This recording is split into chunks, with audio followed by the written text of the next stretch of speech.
Hello friends, welcome to Bismi சமையல். இன்றைக்கி நம்மளோட வீடியோவில் பெண்களுக்கு தேவையான ரொம்ப யூஸ்ஃபுல்லான கிச்சன் டிப்ஸ் தான் பார்க்க போகிறோம். இந்த டிப்ஸ் எல்லாத்தையும் நீங்கள் தெரிஞ்சு வச்சுக்கிட்டிங்கன்னா உங்களோட டெய்லி வேலைகள் எந்த சிரமமும் இல்லாமல் ரொம்ப ஈஸியாக முடிஞ்சிடும். என்னென்ன டிப்ஸ்ன்னு பார்க்குறதுக்கு முன்னாடி நீங்கள் நம்மளோட வீடியோவை இப்போ தான் ஃபஸ்ட் டைம் பார்க்குறீங்கன்னா நம்மளோட பிஸ்மி சமையலுக்கு சப்ஸ்கிரைப் பண்ணுங்கள். பக்கத்தில் இருக்கக்கூடிய பெல் ஐக்கானையும் கிளிக் பண்ணி அதில் ஆல் ஆப்ஷனையும் செலக்ட் பண்ணுங்கள். இப்போ நம்ம ஃபஸ்ட்டு டிப் என்னங்கிறத பார்க்கலாம். நம்ம எல்லார் வீட்லேயுமே சட்னி அரைக்கிறதுக்கு, குழந்தைங்களுக்கு சாப்பிட கொடுக்கறதுக்கெல்லாம் இந்த மாதிரி வேர்க்கடலை வறுப்போம். வேர்க்கடலையை நல்லா வறுத்துட்டு அந்த தோலை உரிக்கிறதுக்காக ஒரு பிளேட்டில் கொட்டி ஆறுனதுக்கப்புறமா கையால் லேசாக கசக்கி விட்டோன்னா தோல் எல்லாமே வந்துடும். ஸோ இந்த கடலையோட தோலை தனியாக எடுக்கிறதுக்காக நம்ம பிளேட்டில் வச்சுக்கிட்டு அப்படியே ஊதி விடுவோம். இந்த மாதிரி நம்ம ஊதி விடும்போது பார்த்திங்கன்னா கடலையோட தோல் சுற்றி இருக்கிற எல்லா இடத்துலையும் பறந்து எல்லா இடமுமே நமக்கு குப்பையாயிரும். ஸோ இந்த தோல் எல்லாத்தையும் நம்ம மறுபடியும் க்ளீன் பண்ணுற மாதிரி இருக்கும். இந்த மாதிரி எக்ஸ்ட்ரா வேலைகள் எதுவுமே இல்லாமல் ஒரு தோல் கூட வெளியில் பறக்காத அளவுக்கு இந்த கடலையை மட்டும் நம்ம எப்படி தனியாக பிரித்து எடுக்கிறதுன்னு பார்க்கலாம். கடலை எல்லாத்தையும் கையாலேயே இந்த மாதிரி நல்லா கசக்கி விட்டுருங்க. அடியில் இந்த மாதிரி ஒரு பிளேட் வச்சுக்கோங்க. மேலே இந்த மாதிரி ஒரு ஸ்ட்ரெயினர் வச்சுட்டு இதில் கடலை எல்லாத்தையும் நம்ம கொட்டிடலாம். இப்போது லைட்டாக இந்த மாதிரி ஆட்டி விட்டிங்கனாலே போதும், கடலையோட தோல் எல்லாமே நமக்கு பிளேட்டில் கொட்டிடும். ஸ்ட்ரெயினரில் இந்த மாதிரி கடலை மட்டும் இருக்கும், ஒரு தோல் கூட நமக்கு வெளியில் பறக்கவே பறக்காது, எல்லாமே நமக்கு பிளேட்லேயே கலெக்ட் ஆகிடும்.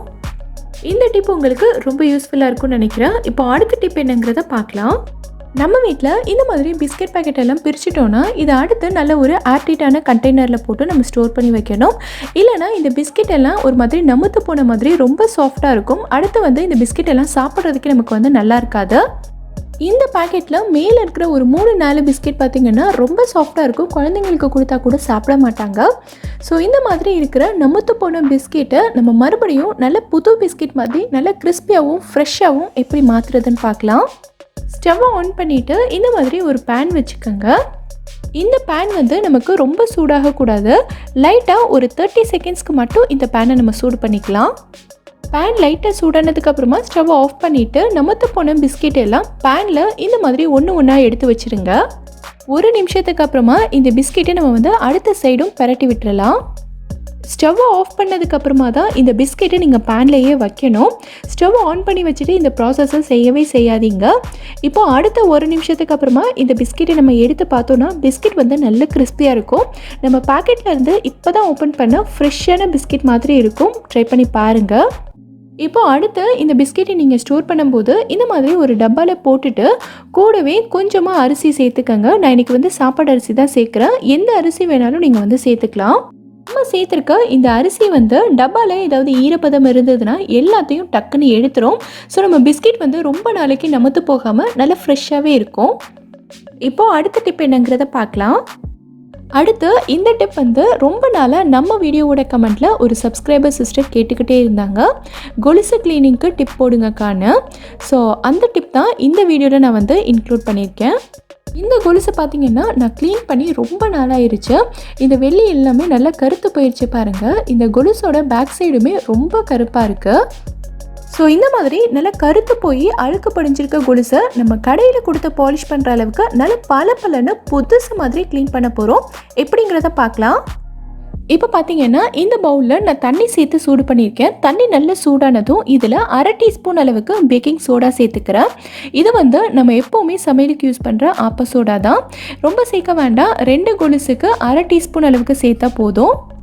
இது கூடவே நான் கொஞ்சமாக பாத்திரம் கழுவுற லிக்விடும் சேர்த்துக்கிறேன். இப்போ ஒரு தடவை இதை நல்லா கலந்து விட்டுட்டு நம்ம வச்சிருக்க கொலுசை இதில் போட்டுடலாம். திருகாணியை இந்த மாதிரி தனியாக கலட்டிட்டு நீங்கள் உள்ளே போட்டுக்கோங்க. கொலுசிலே மாட்டி வச்சு நீங்கள் போட வேண்டாம். இந்த மாதிரி தனியாக கலட்டுனா தான் திருகாணியில் இருக்க அழுக்கு எல்லாமே நமக்கு வெளியில் வரும். இப்போது ஸ்டவ்வை நல்லா குறைச்சி வச்சு ஒரு 10 நிமிஷத்துக்கு இதை நல்லா கொதிக்க விட்டுறலாம். இப்போ ஒரு 2 நிமிஷத்தில் இந்த கொலுசை நீங்கள் வெளியில் எடுத்து பார்த்தீங்கனாலே உங்களுக்கு நல்ல டிஃப்ரென்ஸ் தெரியும். நம்ம போடும்போது ரொம்ப கருப்பாக இருந்துச்சு.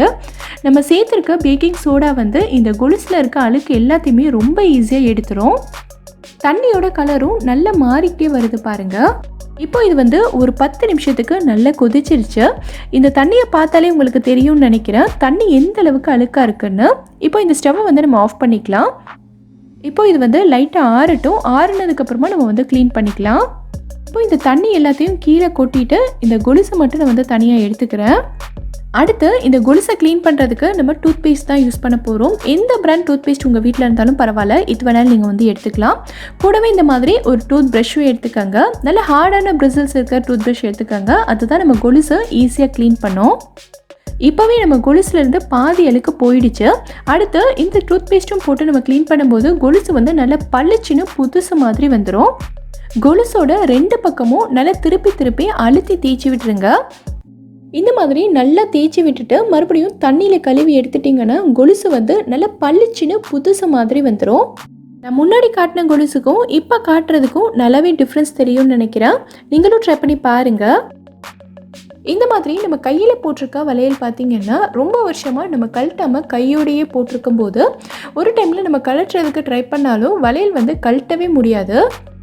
ரொம்ப கஷ்டப்பட்டு நம்ம வந்து கழட்டுறதுக்கு ட்ரை பண்ணாலுமே இதை கழட்டும் போது நமக்கு கையில் நிறைய ஸ்க்ராச்சஸ் விழுந்துடும். இது வந்து சின்ன குழந்தைங்களுக்கு ரொம்பவே பொருந்தும். ஏன்னா சின்ன குழந்தைங்கள்லாம் பார்த்திங்கன்னா ரொம்ப சீக்கிரமாக வளர்ந்துருவாங்க. அதனால் கையில் போட்டிருக்க வளையல் பார்த்திங்கன்னா அடிக்கடி சின்னதாகிட்டே இருக்கும். இதை வந்து நம்ம கஷ்டப்பட்டு கழட்டினாலுமே கையில் நிறைய ஸ்க்ராச்சஸ் விழுந்துடும். ஸோ அழுதுகிட்டே இருப்பாங்க. இந்த மாதிரி டைம்லலாம் நீங்கள் வந்து நான் சொல்கிற டிப்பை யூஸ் பண்ணிக்கலாம். இதுக்கு நம்ம யூஸ் பண்ண போகிறது பார்த்திங்கன்னா இந்த மாதிரி ஒரு ஹேண்ட் க்ளவுஸ் தான். இந்த க்ளவுஸ் வந்து இப்போலாம் நம்ம எல்லாருமே யூஸ் பண்ணுறதுக்கு ஆரம்பிச்சிட்டோம். ஸோ இதை வந்து நம்ம கையில் மாட்டிட்டு ரொம்ப ஈஸியாக கழட்டிடலாம். மாதிரி க்ளவுஸ் எல்லாம் பார்த்திங்கன்னா ரொம்ப சாஃப்டாக நல்ல வலுவலுன்னு இருக்கும். ஸோ இந்த மாதிரி க்ளவுஸை கையில் மாட்டிட்டு வளையலுக்குள்ளே விட்டுட்டு நீங்கள் வந்து ஆப்போசிட் சைடில் இழுத்துருங்க. இந்த மாதிரி செய்யும்போது பார்த்திங்கன்னா க்ளவுஸ் வந்து நல்ல வலுவலுன்னு இருக்கிறனால வளையல் வந்து ஈஸியாக கழட்ட வரும். நமக்கு கையும் வலிக்காது, கையில் எந்த ஸ்க்ராச்சஸும் விழாது. அதே மாதிரி ஒரு சில வளையல்லாம் பார்த்திங்கன்னா நமக்கு ரொம்ப ஃபேவரட்டாக இருக்கும். பட் அதை போட்டால் நமக்கு கை வலிக்குமேன்னு சொல்லிட்டு நம்ம போடாமலே விட்டுருப்போம். ஸோ அந்த மாதிரி வளையல்லாம் கூட நீங்கள் க்ளவுஸை மாட்டிட்டு ரொம்ப ஈஸியாக போட்டுட்டு அதே மாதிரி க்ளவுஸ் போட்டுகிட்டே நீங்கள் வந்து கழட்டவும் செஞ்சுக்கலாம். இதே மாதிரி க்ளவுஸ் வந்து உங்ககிட்ட இல்லை, என்ன பண்ணுறதுன்னா இந்த மாதிரி ஒரு பிளாஸ்டிக் கவர் எடுத்துக்கோங்க. இந்த பிளாஸ்டிக் கவரை க்ளவுஸ் மாட்டுற மாதிரியே கையில் மாட்டிட்டு நீங்கள் வந்து வளையல் கழட்டிக்கலாம். மறுபடியும் போடவும் செஞ்சுக்கலாம். ரொம்ப யூஸ்ஃபுல்லாக இருக்கும்னு நினைக்கிறேன். ட்ரை பண்ணி பாருங்கள்.